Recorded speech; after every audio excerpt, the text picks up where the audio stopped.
महमूद मौलवी साहब, आप यकीनन इसका भी जवाब देना चाह रहे होंगे जो पहले डिस्कशन हो रही थी, लेकिन ज़रा मुझे पीटीआई के इंट्रा पार्टी इलेक्शन पे बताइएगा कि अकबर एस बाबर साहब ने इसको चैलेंज किया है। क्या ईसीपी को ये इलेक्शन आपके ख्याल में कबूल करने चाहिए जितनी इस पर अभी तक बात हो रही है? देखिए, अगर हम बात करें डेमोक्रेसी की और हम बात करें इलेक्शंस की, तो एक चीज़ मैं आपको बता दूं, जो है क्लीन एंड क्लियर इलेक्शंस किसी पार्टी में नहीं होते, ठीक है ना, और यहाँ तो बिल्कुल ही नहीं होते। देखिए ना, पार्टी में अगर आप इलेक्शंस की बात करते हैं, हम सब बात करते हैं डेमोक्रेसी में। मेरा कहना यह है कि किस पार्टी में डेमोक्रेसी है, और पीटीआई में तो डेमोक्रेसी का नाम भी नहीं है, ठीक है, और पीटीआई में तो नाम भी नहीं है। देखिए ना, अब अगर सिलेक्शन करना है तो मेरे ख्याल से सही है, जिसको कहना है सिलेक्ट कर लो इसको। देखिए ना, हमें बताया जाए, अगर आप ओपन बात कर रहे हैं तो पूछे ना कि वोटर्स लिस्ट कहाँ है, पहले तो मुझे कोई वोटर्स लिस्ट दे दें, वो भी नहीं होते। देखिए ना, कैंडिडेट्स किसने, वो जिसको मर्जी करते। देखिए, बादशाहत है, जहाँ के गवर्नर जनरल लगाने थे वो लगा दिए, और जो है उन्होंने जो है फलाने को जो है इंटीरियम जो है प्रेसिडेंट बना के, चेयरमैन बना के खड़ा कर दिया। देखिए, ये बहुत नॉर्मल चीज़ है, लेकिन हमारे साथ तो ये डैमेज हो गया ना महमूद मौलवी साहब, हमें तो एक बड़ा ये नुकसान हो गया कि दो पार्टीज थी जिनमें पार्टी के सदर, जनरल सेक्रेटरी, सब कुछ जो है वो इसी तरह सिलेक्ट हो जाते थे, और इंट्रा पार्टी इलेक्शन एक ढोंग होता था। अब मुझे ये बताएं, एक थर्ड फोर्स की हमें रामलीला सुनाई गई थी कि ये आएंगे तो पार्टी के अंदर भी जमहूरियत होनी चाहिए, पहले ये बताया गया था, फिर हमें यह बताया गया था कि मुल्क में जमहूरियत, फिर हमने मुल्क में जमहूरियत और हुकूमत भी देखी, किन लोगों के हाथ में हुकूमत रही, कौन लोग जो है वो सूबे चलाते रहे।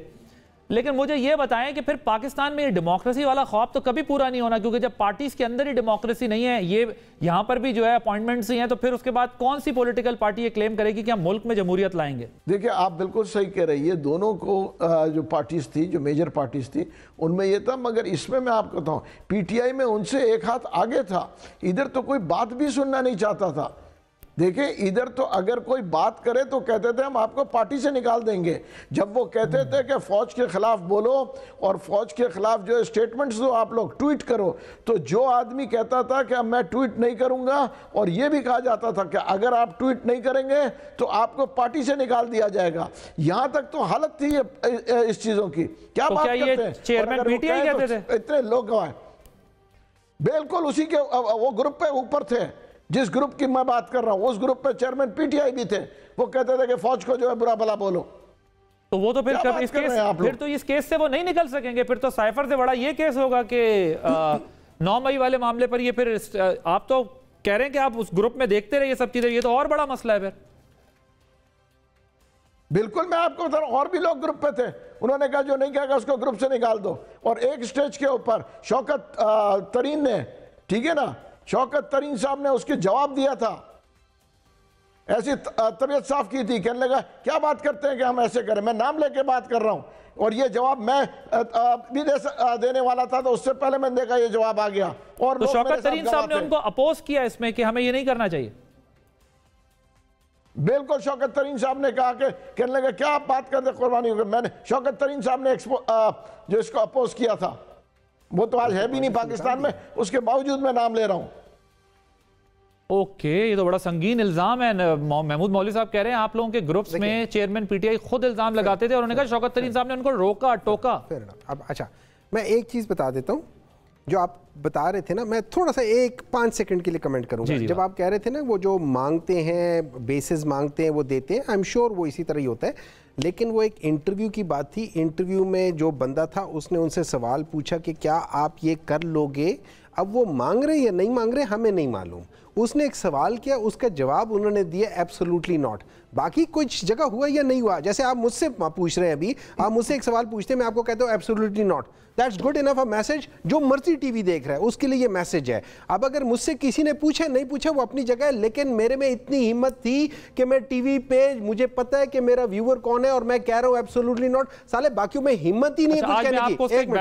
एक मिनट है, मुझे बैकग्राउंड ना बताया, मैंने देखिए मुझे बैकग्राउंड के नहीं पता, मैं तो वो बताया जो मैंने देखा। क्योंकि सर मैं अमेरिका, जब प्राइम मिनिस्टर इमरान खान साहब थे, मैं अमेरिका गया था और अमेरिका में ये सारा इवेंट मैंने कवर किया था।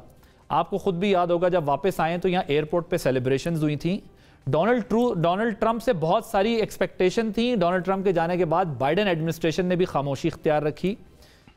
प्रॉब्लम यह है कि जो सच बात तो यह है कि अमेरिका हमारी एक्सपेक्टेशंस पे पूरा नहीं उतरा। एक कॉन्टेक्स्ट होता है ना हर चीज का, या फिर शायद हम उनके एक्सपेक्टेशन पे नहीं उतरे। हम भी नहीं उतरे होंगे, वो भी नहीं उतरे होंगे, लेकिन मैं आपको ये बता रहा हूं पूरे वसूख से कि उससे पहले ये कहा गया था, खुद खान साहब ने कहा मुझे ऐसा लग रहा है मैं वर्ल्ड कप जीत के आया हूं।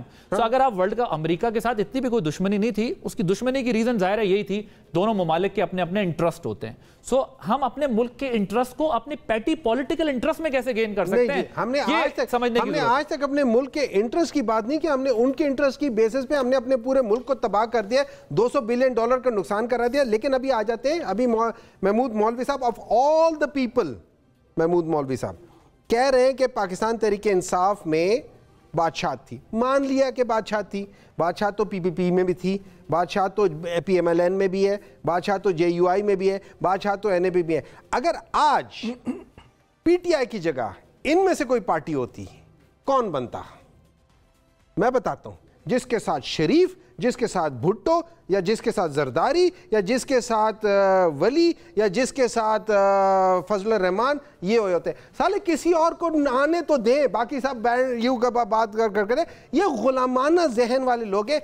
कम अज कम इधर तो मान लेना कि अगर चलो बाकी सब कुछ नहीं है, एक ऐसे बंदे को कि जो के पार्ट उनका रिश्तेदार नहीं है, किसी भी लिहाज से नहीं है, उसको बना दिया। चलो कम अज कम अगर बाकी सारे गलत हैं और हम भी गलत हैं, इधर तो हम उनसे बेहतर है ना।